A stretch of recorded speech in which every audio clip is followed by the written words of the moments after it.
Good morning. My name is Kirsten Parsons. If you are here to join Ingleside for a webinar with Paladin Life Care on solo aging and cognition change, you are in the right place. I will probably give us just a few more moments for those who are trickling in to join our webinar today. And then what I'd like to do is just introduce you to Ingleside. Many of you may already be familiar with us. We are doing so much, and so I want to share what each of those service areas are, and then I will introduce our experts today from Paladin Life Care. So for those of you who are not familiar with Ingleside, maybe a friend shared today's link with you. We are a not-for-profit provider of 3 life plan communities. We have one in Rockville, Maryland, one in Northwest DC, and one in Prince William County, Virginia. All 3 of our life plan communities do offer independent living, assisted living, memory services, and skilled nursing and rehab, all on campus. And then there's some community-based services that we are able to offer that I'll share a little bit more about.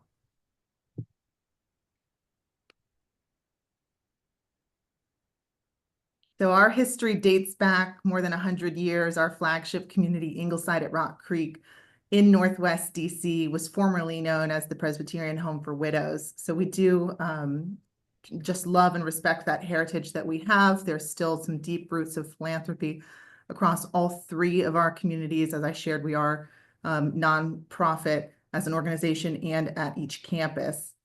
Our sister community in Prince William County, Virginia, Westminster at Lake Ridge, is located near the historic town of Occoquan, if you're familiar with that riverside town. This is our property that's on 62 acres, so it is definitely a different feel from being smack dab in the city. We do have cottages at that property.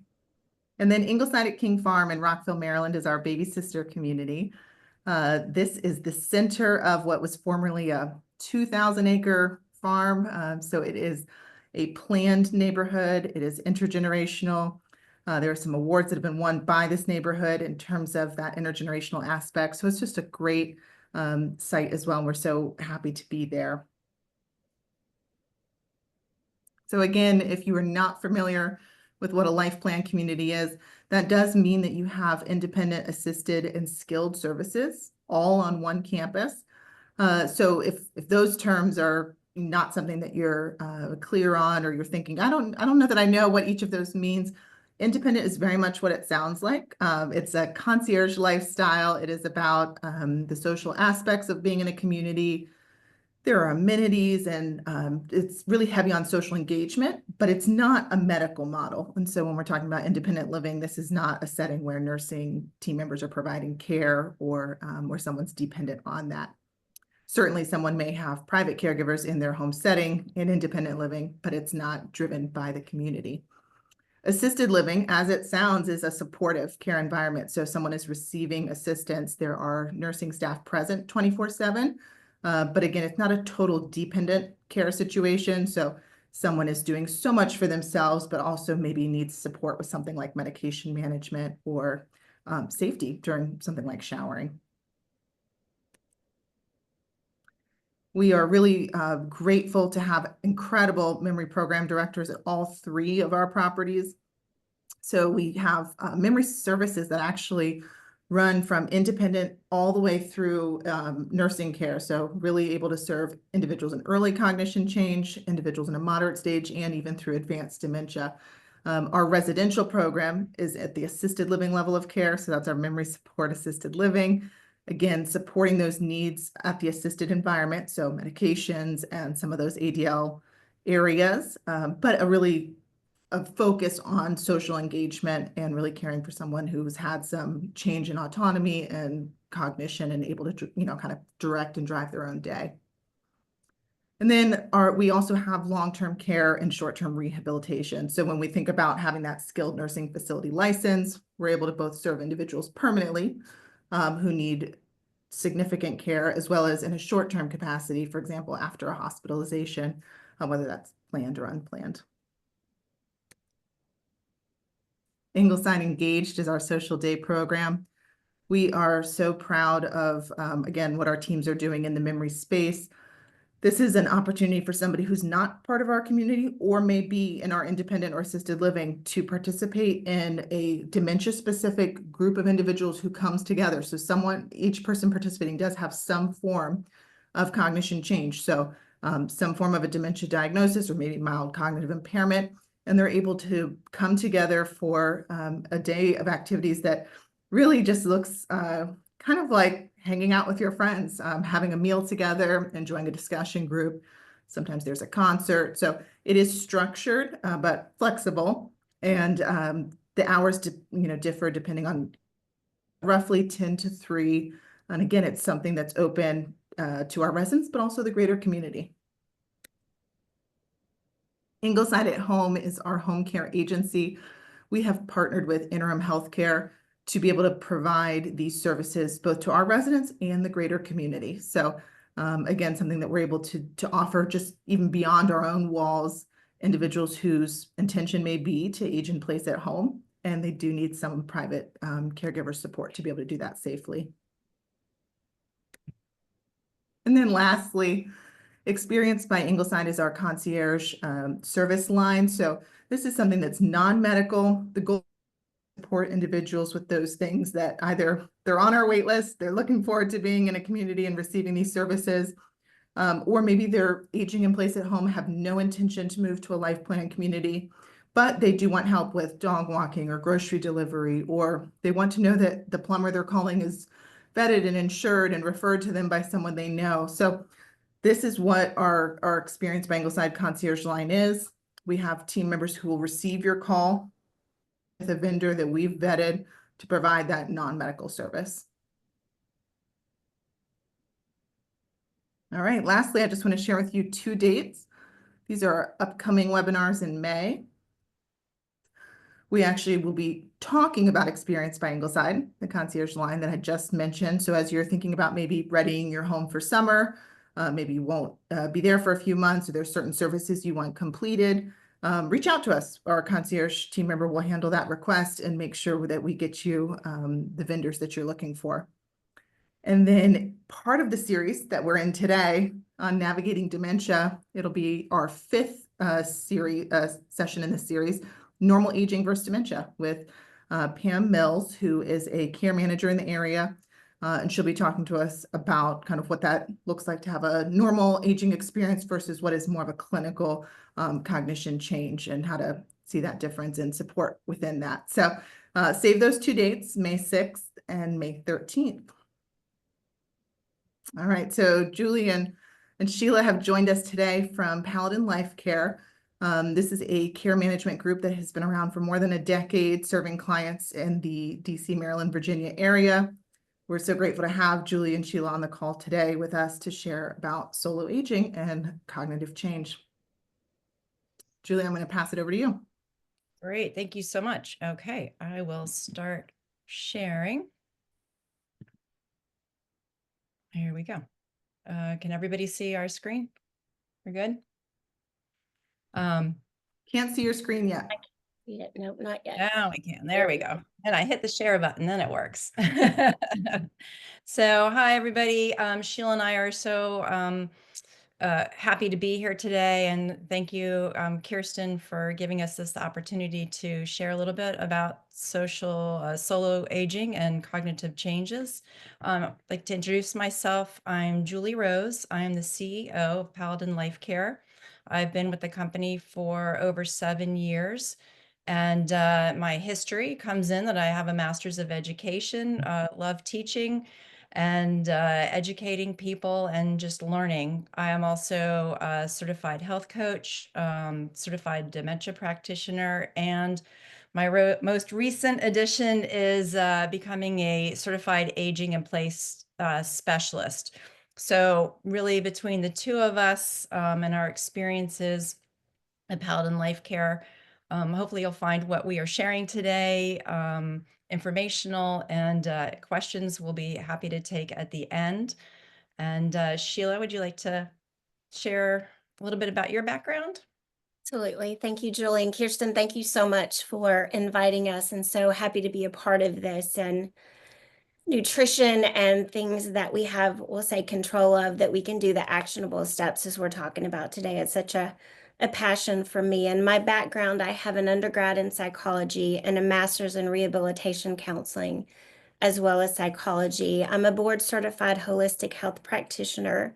I have a certification in health coaching as well as a certified dementia practitioner. And I've been with Paladin almost since the inception. I've been here since 2014, and I've also worked in the mental health and dual diagnosis field, and I've been doing that for about 25 years.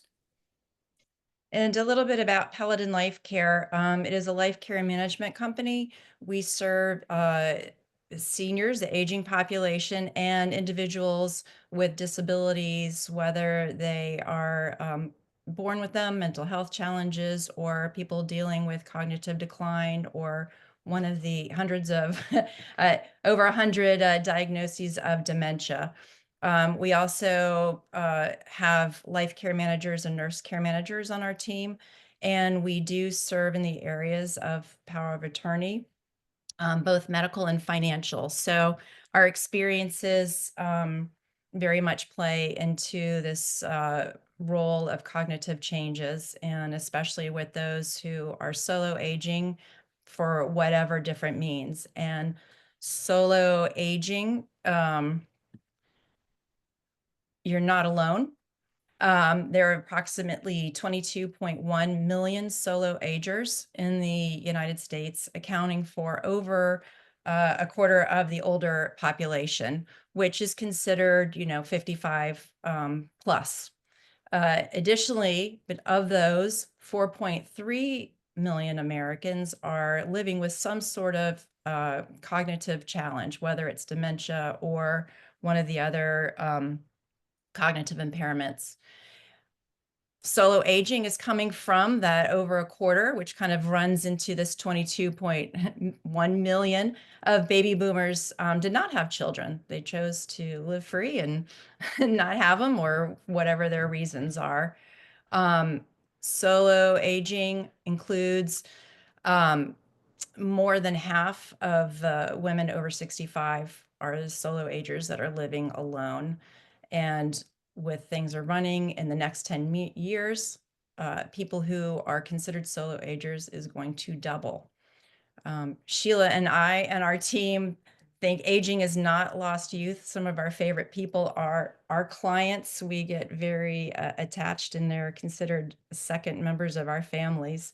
So we don't think aging is lost youth, but as Betty Friedman said, it is an opportunity for growth and strength and resilience. So cognitive health for solo agers. So cognitive health is the ability to not only think and learn and remember clearly, but being able to do it effectively, to be able to drive and not get lost, to be able to pay your bills on time and not have it be overwhelming, remembering when to take your medications, which can be very confusing at times. There's most of the people we work with have, a morning, a noon, and an evening, pill of some sort. So it's not just the occasional forgetting of these, taking your medication, but being able to organize it at the beginning of your week or your month, and being able to handle cooking. And cooking doesn't mean that you're making yourself a gourmet meal, right, every day, but making sure that you are remembering to eat. This is really important for solo agers, maintaining this cognitive sharpness, as we say. It is crucial to be able to age in place, age the way that you want, and having some of these pieces in here of being able to plan and being organized really is the cornerstone of what you need to do to be successful. And for solo agers, being able to have some sort of support system in place and have these things, and being prepared ahead of time before challenges become too much, or when you don't realize that you are having some sort of cognitive decline, that you have some safeguards set in place and a support system. So this is what we're going to be talking about as we move along. So Dr. Sarah Zeff Geber is one of a really well-known authorities on solo aging, and she has three areas that she's identified, and we've added a fourth down here from our experiences. But really, ensuring that you have enough resources for the rest of your life without relying on family, thinking about these potential long-term costs is really crucial to plan ahead. Legally, understanding that having advanced directives, power of attorneys, wills, and trust in place, it's heightened for solo agers. We'll get into this professional fiduciary as we talk through the next few slides. Socially, while it can become a potential for isolation and loneliness, it is a significant concern. Working on building a support network is crucial. Additionally, being prepared for medical interventions, unexpected challenges and emergencies, being able to identify somebody is really important, especially for people that don't have outside resources or are not connected with family and want to choose somebody else besides just having a friend.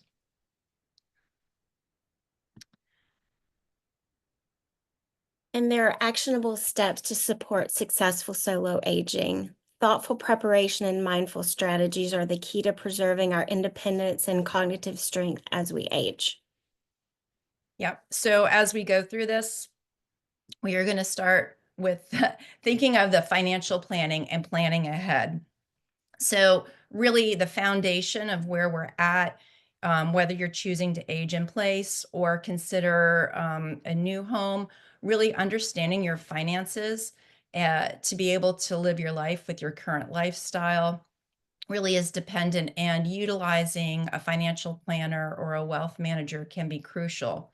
So long-term care insurance, whether you have it now, understanding what the parameters are for whichever your benefit is. It's very common for long-term care packages to have a 90-day elimination period. And this is set in place with most of these LTC packages as a way of that being your deductible. And so they kind of get that deductible expense out of the way. But understanding that piece in long-term care, that you understand what the policy entails. Is it that your policy has a requirement of 2 ADLs versus having 3 or 4 of the 5? ADLs are activities of daily living. So that is being able to manage your medication, having challenges with showering and bathing, being able to prepare your foods, transportation. Sheila, am I thinking I'm missing one other and I'm not thinking of it, but it will come to me and I will share it later. But your wealth managers, if you have money saved and you've been tucking it away and it's just in a savings account, or you have a portfolio of stocks that you've been building and doing yourself, it's really advisable to have a wealth manager come in and just talk through some strategies so that they can help you preserve and make your money, make sure your money's working for you as best you can. This is also important when you're considering where you are going to age, whether it is aging in place and what supports will need to be put in there, or if you are moving into a continuing care, facility or an assisted living. On the legal side, really, it's important, if you don't have these things set in place, having an advanced healthcare directive, having a power of attorney for your healthcare is really essential. A living will allows you to really define what you want. That's where you would talk about your DNR, do not resuscitate, or do everything you can to keep me living. Additionally, besides just that kind of common, people have heard of the DNR, but let's say you're like, I don't want to do all life-saving measures, but if I have something and I get a cold or pneumonia or something like that, you can put in there, don't try to save my whole entire life, but please keep me comfortable. And this is why it's really imperative. And having a power of attorney and someone to be able to speak on your behalf in case of emergency, understanding what your desires are is really key. If you don't have this in place and there is an unexpected emergency, um, it becomes relied upon on having a doctor in place, making those decisions before you. And this is why it's really critical. Additionally, having a power of attorney in place um, for financial reasons allows you that if you are having an unexpected emergency, um, somebody can take over even for a little while and pay your bills for a few months. Our experience, as I mentioned at the beginning, that we serve as power of attorney for clients. For example, we had one client who unfortunately fell down the stairs and had a fracture on her skull and had a traumatic brain injury.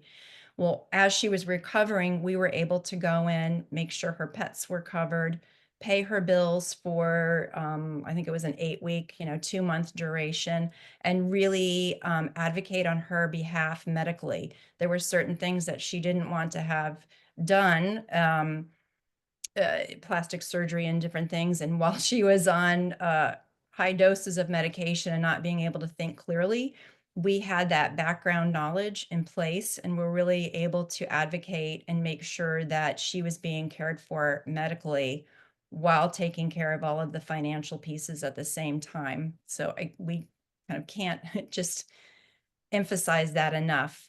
Um, if you've built an estate and you have money, having a trust and having your will in place is really key. It allows people, once you do pass, to have your assets protected and have things distributed as you want, whether you want your assets to go to a distant family member or a close relative, or you want your estate donated to Williamsburg. Those things are set in place so that you really are in control. And having these legal things in place, having the finances in place really will give you a sense um, of relief. So we always try to help people kind of get to that next step so that you are not stressed out.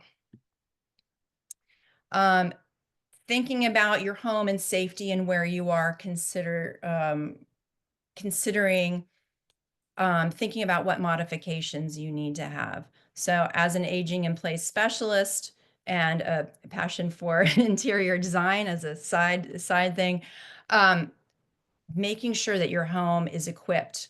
And it's not only having handrails in place, but it means making sure your doorways are wide enough that a wheelchair or a walker can get through, or that if an emergency personnel need to come in, that they can get a roller or a stretcher. If you have a home on your home and it has a second floor and that's where you go to sleep at night, are you able to, if you're not able to walk up and down the stairs, are there ways to have your house modified? Additionally, things that people don't think of when they're thinking about aging in place is the lighting and the clutter around the house. Things that are easy to fix is removing area rugs. But if you have low vision, for example, having contrasting countertops to your floor and just putting things in place that really help you to support whatever your specific needs are.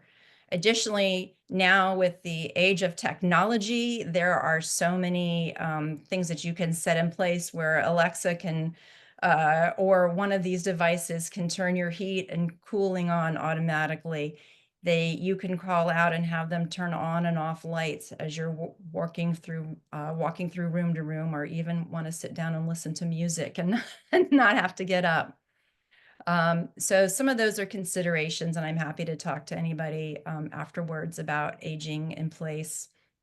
Additionally, we kind of have smack dab in the middle of this slide, emergency information. And this is something that's really critical if you don't have already either on the next to your front door or posted on your refrigerator is a list of trusted contacts that if there is an unexpected emergency, somebody that can be contacted to advocate on your behalf. If it's one of the power of attorneys or a next door neighbor or something like that.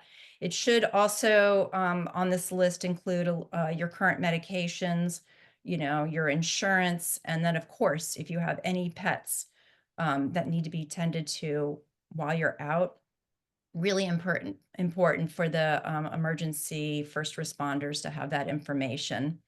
And as I mentioned before, if you are not sure if you're wanting to age in place, or maybe you're wanting to move to a facility that's got the social outlets and those things, planning now, thinking about really what is meaningful to you as you consider downsizing and getting rid of things, and kind of making those emotional connections to what is really important or what moving needs you may have. Resources, life care managers like Sheila and myself. There's also CNN has a cost of living calculator where you can play around with monies. Utilizing sites like ridesinsight.org or walkscore.com will really help you learn about ways that you are able to get out and about safely. Really good resources. And I'm going to let Sheila take over for a few minutes and give me a breather.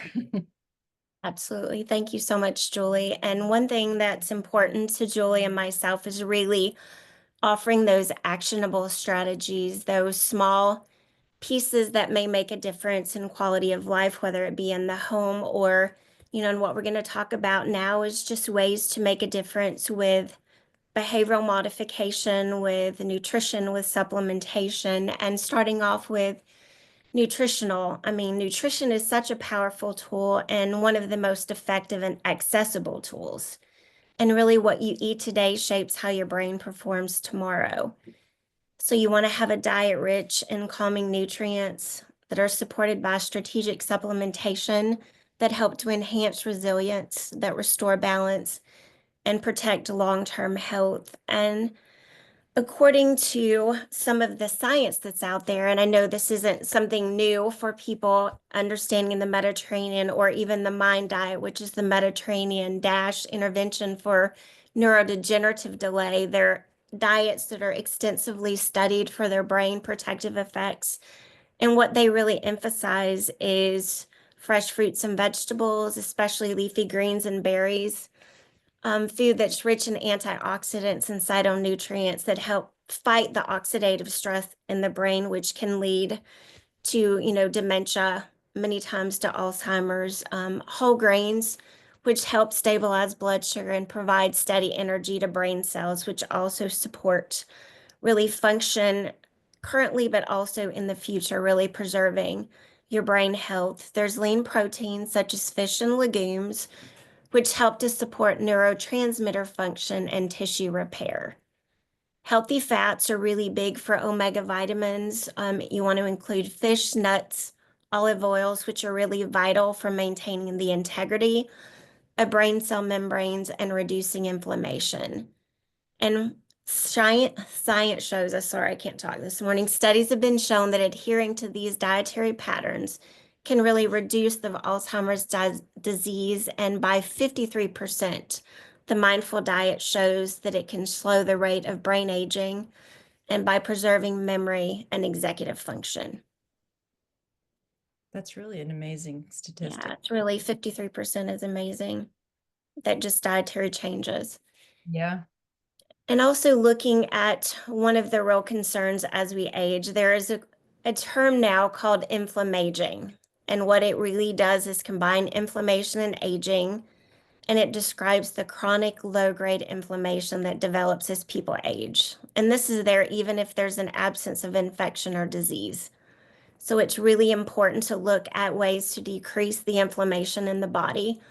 And one of those ways to decrease inflammation in the body and hopes to really stave off health issues like cardiovascular risk and autoimmune is to incorporate omega-3 fatty acids such as salmon, chia seeds, also eating an antioxidant rich foods with berries, turmeric, dark green leafy vegetables, and to really avoid processed foods, sugars, and refined carbs, which we all know aren't the best for us, but now you can really understand if those are the things that can be causing inflammation.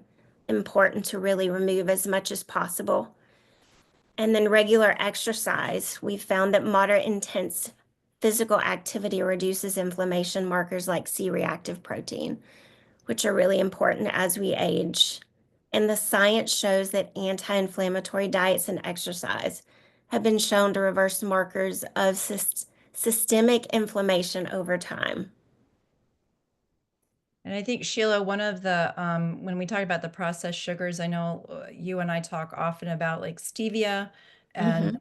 how that actually can disrupt the gut brain health, and that you found coconut sugar has a low glycemic Yes, effect. coconut sugar, vanilla coconut sugar, as Julie says, have a low glycemic load, which means it's not going to spike the blood sugar. You can still get the sweetener without having some of the, or without having the negatives of blood sugar spikes.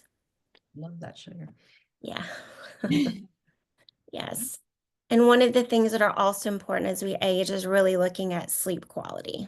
And as we know, sleep really isn't a luxury, it's biologically necessary, especially when we age.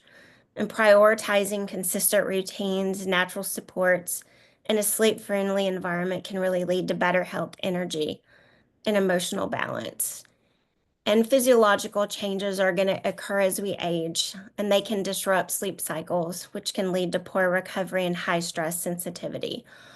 But there are many ways that you can help to really get better sleep, but also better quality sleep. And one way is maintaining consistent sleep and wake times. And it's recommended for those over 50 plus to get at least 7 to 9 hours of sleep as the base minimum. And then recommendations to help getting the quality sleep for both deep sleep and REM sleep, which are the restorative sleep, is you want to avoid screens an hour before bed and engage in calming activities like reading or stretching. And if you're still struggling to really be able to get the sleep and stay asleep, there's many sleep aids such as melatonin and other options when you consult with your doctor that can be good short-term solutions for improving sleep onset. And science shows us that sleep restores brain and body function, reduces cortisol, and supports emotional regulation. So there's so many benefits to sleep quality. And we use the little background of the cat because of the Mhm. stretching, and all animals stretch and do that. It really does the body good. Absolutely. Absolutely. And one of the pieces that are really important, actionable step is really looking at the gut-brain axis and really understanding how your gut microbiome really affects how your body ages. It contributes to inflammation, as we've talked about, but also is a huge contributor to cognitive decline. So it's important to really look at probiotics, prebiotics, fiber-rich diet to really help establishing the gut flora. For probiotics, you really want to eat foods like yogurt, kefir, kimchi. You can take a probiotic supplement, which can help if they're foods that you either dietarily can't take or you just can't get enough into the daily intake. Prebiotics such as garlic, onions, and bananas feed a healthy gut bacteria and are really important to start helping establish, but also to keep it healthy, as well as fiber-rich diets, which help promote gut mobility and microbiome diversity. And what the science has showed us is a healthy gut microbiome can lower stress hormone levels and improve mental health. And especially for those over 55, the ideal probiotic recommended should support immune health, digestive regularity, cognitive function, and inflammation balance, which are all very important as we age.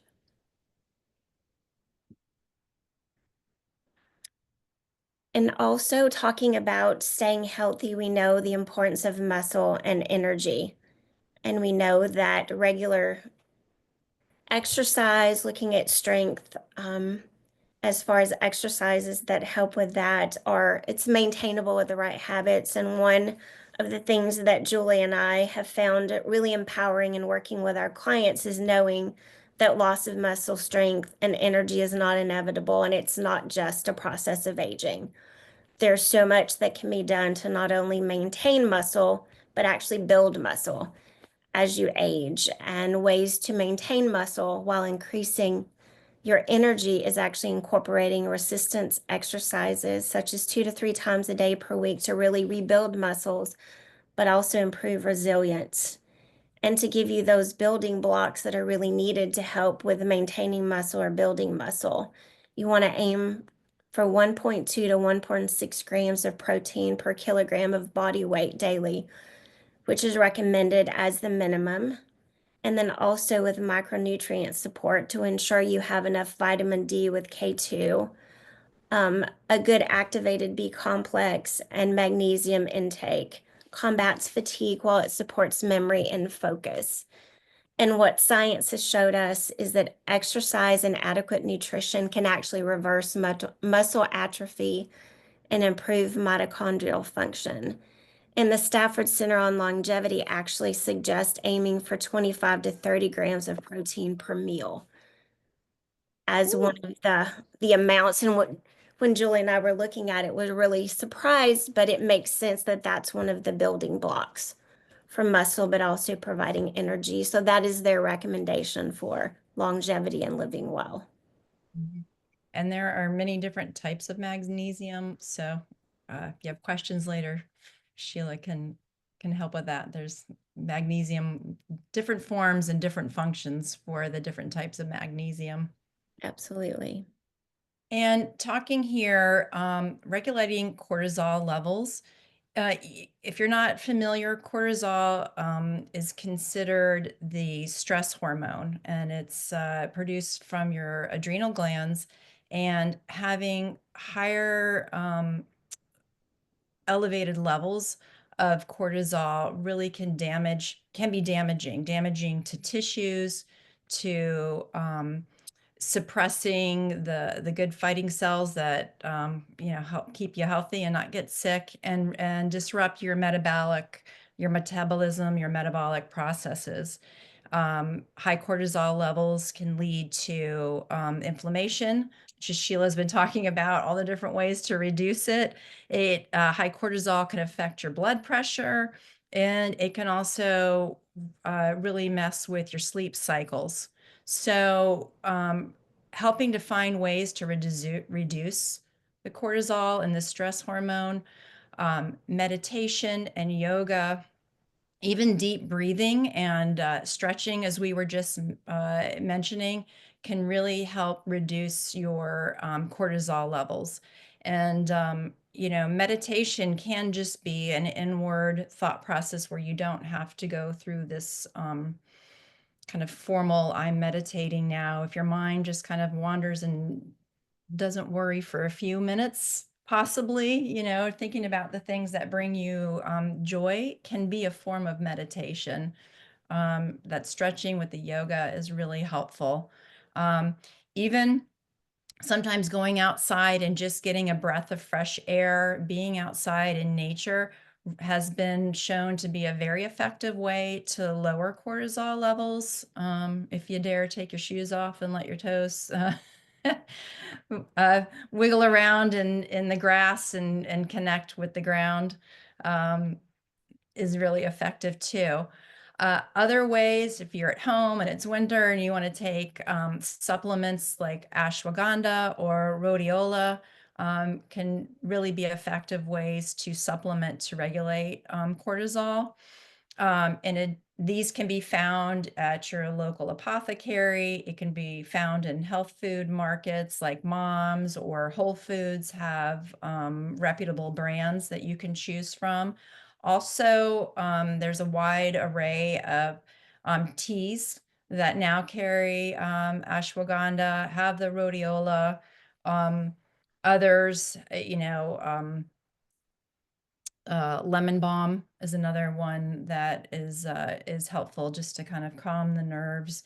Sometimes you don't even realize that you're heightened, and you have a nice cup of warm tea and you just feel this relaxation come over you. Um, so finding out here, meditation, mindfulness, and using these, supplemental herbs can really help to reduce the cortisol, which in turn helps reduce inflammation.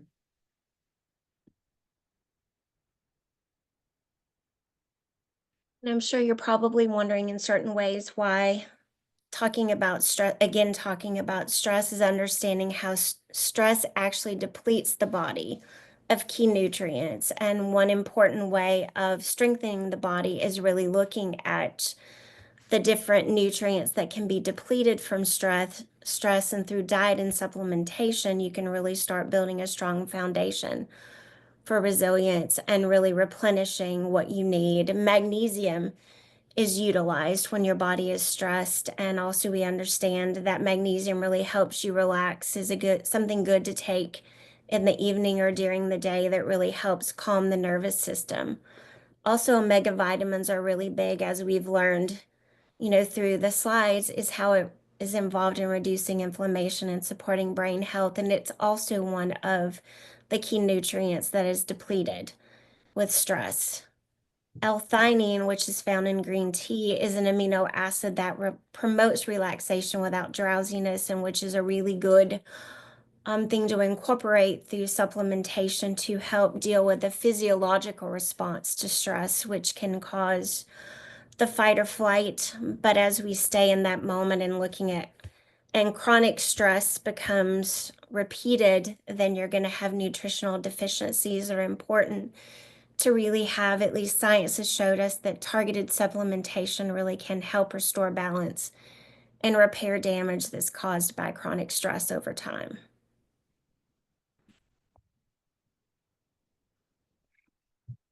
And we know that, go ahead, Julie, I'm so I sorry. was going to say Sheila's going to go ahead and talk about the emotional social. So go ahead, Sheila. Absolutely. And talking about staying connected and fostering a positive outlook is just so vital to overall health as good nutrition and regular exercise.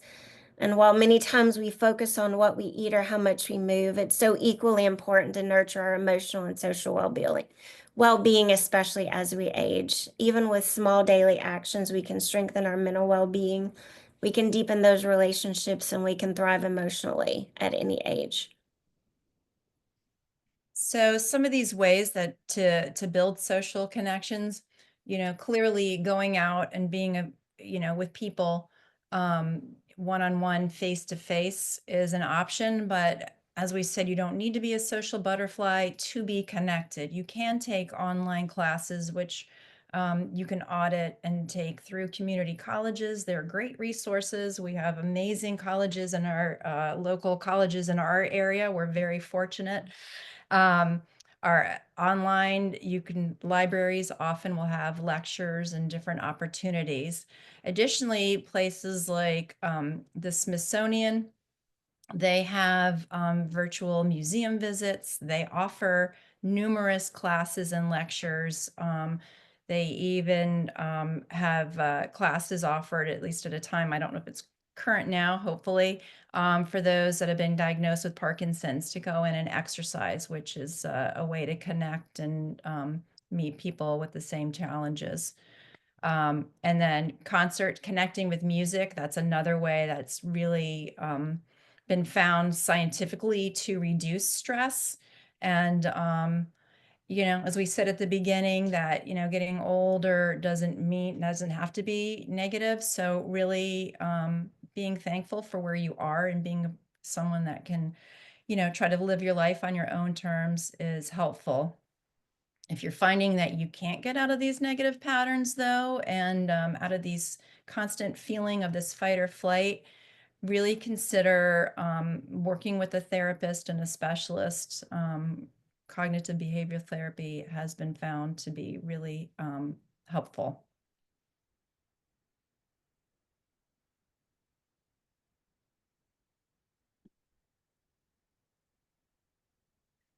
So we have shared here on this slide a number of resources and support networks for those who are solo aging. Navigatingsolo.com gives you a plethora of resources and advocacy. The National Council on Aging, for if any of you have been connected with Steve Gurney. He's been in the elder care field for many, many years and is really broadening his array of speakers and resources that are weekly online. And then Solo Aging Together, because as we said at the beginning, you're not alone. There's a lot of people out there. Professional organizations, Aging Life Care Association. Sheila and I are members of this organization. I'm heading there next week up to Boston for their national conference. A really great resource. Can find care managers in your area, and you can learn more about the ethics and codes and kind of plans for aging life care. AARP, we've heard about, but they are a great resource. And the Conversation Project is when you're thinking about end of life discussions and how that piece of your life you want to deal with, is another helpful resource.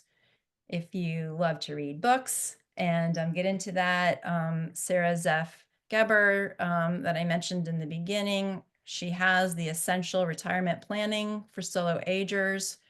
It's a roadmap, and it's a well-respected book and resource. She has numerous others, as does Ellen Dawson. The one book we put down here, Aging Solo, A Single Woman's Guide to Creating a Confident Future, speaking to those, the over 50%, over 65 aging solo. So a few resources for you. So key takeaways. Proactive planning is really essential. It really, then we've mentioned stress throughout this slide presentation, and putting it off is not going to be helpful. Planning ahead and really thinking about how you want to live your life your way on your own terms, even if you have get a diagnosis down the road of something of Parkinson's or Alzheimer's or one of these cognitive diseases. Knowing how you want to be taken care of when you're more vulnerable down the road is really important. Building and nurturing your support network, having other people, if you do have a diagnosis, getting in those support groups, utilizing professional outlets and resources such as life care managers, really important.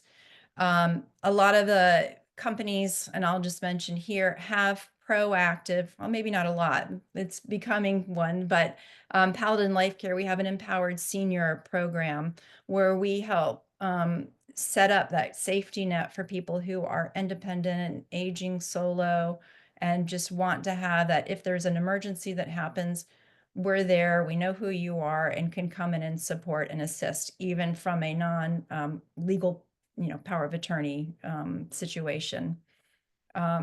From the slide before, we had numerous growing array of resources with this solo aging population of older solo agers and the baby boomers dominating. More and more resources are becoming readily available. Getting older is not bad. It is exciting and good, and we're all going in the same direction. But again, really intentionally consider how you want to live your life in the future. And of course, prioritize your cognitive health, the healthy lifestyle. Sheila shared so many really useful and important, tools that you can incorporate to live life meaningfully, being proactive and taking care of yourself.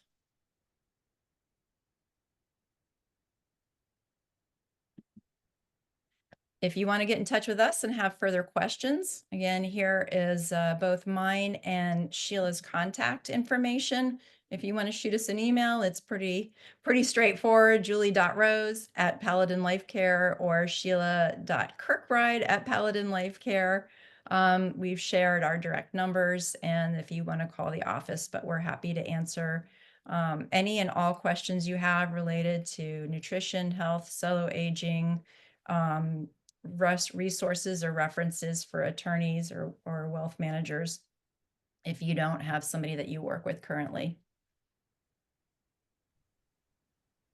Julie and Sheila, you all have been so generous with your time and a wealth of information. I feel like I was just sitting in front of a hose. So I think I'm probably not the only one who is going to have to process this over, a couple of days, and perhaps we can also get your slide deck to share with our audience so that we're able to look at this again and really dig deeper into some of the information that you shared. I can get us started with some questions, and then I want to open it up, to our participants as well. So there's a few ways to do it. The easiest way is probably to just click on the chat icon, which is on the lower part of your screen. So if you don't see it, just kind of move your mouse and hover towards the lower part of your screen, and then you should see a chat feature. Click on that, type your question in the chat. If you want to do it anonymously, you can use the Q&A. And then I don't recommend the raising hand, but that is an option. If you raise your hand, what it does mean is that you are no longer anonymous and you're actually coming off camera. So for everyone in the audience who has a question, those are the ways to put your questions in the chat, and Julie and Sheila can stay on for a few more minutes and answer those questions for us. So Julie and Sheila, I think a question that may be applicable to many people on the call. If you are a solo ager, and again, that term is not, it's not black and white defined. I've been on multiple calls where people say, we're not just talking about single ladies. We are talking about anyone who may be estranged from children, or they are a widow, or yes, maybe they never had children, but they have stepchildren that maybe they don't want to be their POA. I mean, there's so many examples or reasons why someone may define themselves as a solo ager. In terms of having a power of attorney, which I know is probably the biggest thing that would cause stress and raise that cortisol over years of thinking about this and planning for it. Does every care agency offer the option to have a care manager act as a power of attorney? Is that something that only, a legal expert would do? Can you just shed some light? Because you did share that story about your client who had the skull fracture, and you all seamlessly handled her life for her. And I think that's kind of the dream for anybody who's on this call to say, I want to know that if something happens to me, I have an agent who steps in for me and makes those decisions according to what I've already laid out before. So could you? Yeah, so for power of attorney, we are, I think, one of the few that serve as both medical and financial. And I think the financial piece for us comes in of feeling confident because we do serve as daily money managers. We do at times serve as guardians when needed, which is also a fiduciary responsibility sometimes, and trustee. So to cover that, we're very well versed in being able to handle that. Some other life care management companies may handle the medical side, the healthcare, and then there are numerous attorneys in this area that will serve as medical and financial power of attorney if you don't, you don't want to. And we've had plenty of people that when you talk about that solo aging, that they're either estranged or they don't want to have a family member. They feel like it's a burden or something on them and don't want to put that decision making on them. They want them just to stay cousin or brother or whomever. Sheila, we have a question about magnesium brand, maybe specific combination, and maybe an amount. I know that we're cautious about prescribing something, but your recommendation would be appreciated. Absolutely. And rather than amount, what's really big, I think, is bioavailability, really looking at something that is easily absorbable, especially as we're having digestive issues. as we get older. So anything that may be sublingual or isotonic would be just the bioavailability more than the amount of magnesium. Because many times people will have more amounts of magnesium to try to get a little absorption where you can really have less if you absorb better.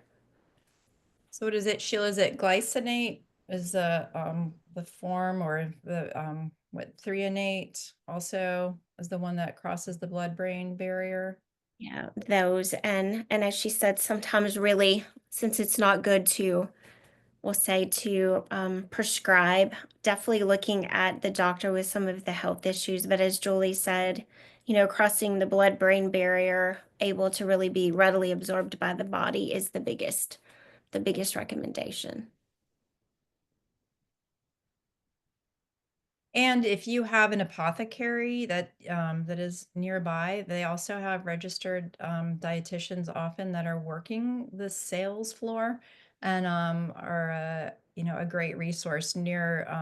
I live in Bethesda. Near where I live is the Village Green Apothecary, and their team there is phenomenal. And I haven't met somebody that I don't look at their list of credentials. I'm like, okay, they know what they're talking about. But as Julie said, like the magnesium glycinate and tyrate especially is recommended for aging, but probably deferring to your health professional asking that. But those two particular brands, or as Julie said, going to a pharmacy or an apothecary can really give you great recommendations both on the type of magnesium, but on the brand for bioavailability.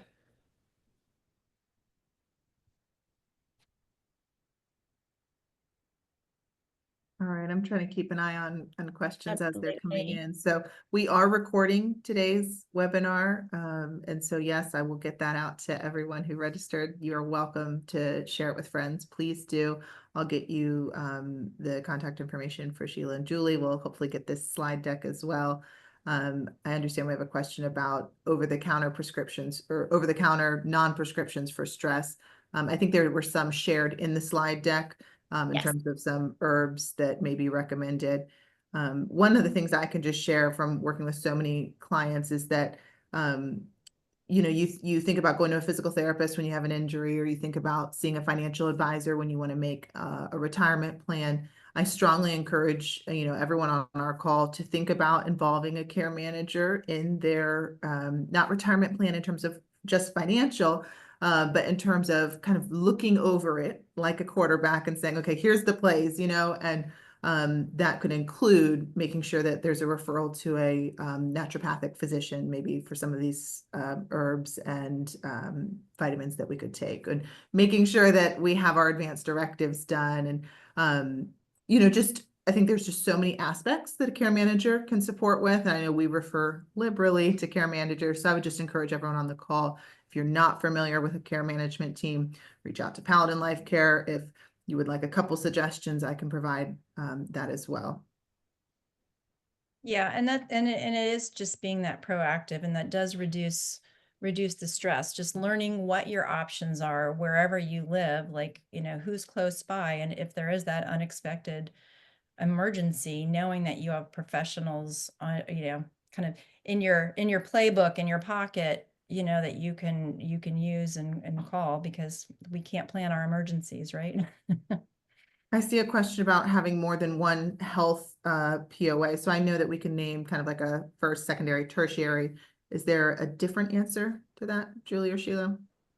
So I generally suggest that you have one main person, not doing the co necessarily, like a co power of attorney, but having one named. For example, when Paladin Life Care has a power of attorney, it's either myself or somebody else on the executive team. And then we have a successor in place. So for some reason, if I happen to be off in Europe, which would be a nice dream, to not, that somebody can step in and make sure that there's a successor who is already named in place to be able to take that on. We often serve Paladin Life Care as successor trustees. So if somebody, there's like somebody with a life partner, that we can step in and be of support. Or if there's a cousin or somebody has a, somebody who's younger and they just want to have that security.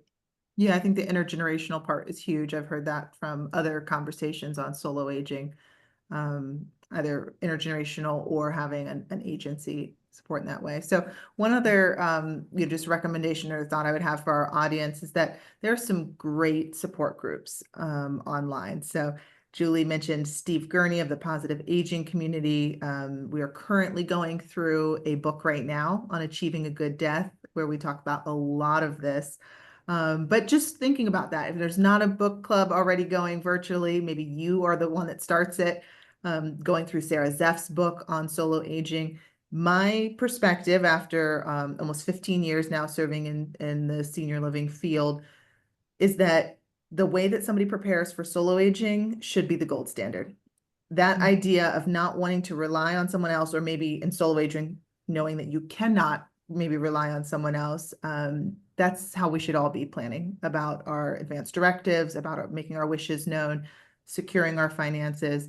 It is just, in my opinion, a really selfless way to look towards the future. And I think Chris Palmer in his book kind of mentions that as well, of you don't have to be a solo ager to do this kind of planning ahead, really thinking about living a lifestyle that reduces stress and so many of the things that you all talked about today. So for anyone on the call who's not a solo ager, but sharing with friends,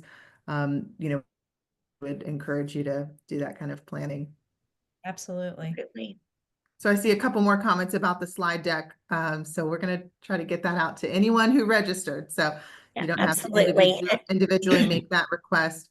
And then I think there was a request to share something slower. I don't know if that was in reference to the medications or some of the over-the-counter medications, but we can actually reference the slide deck, I think, for some of the things that you heard about.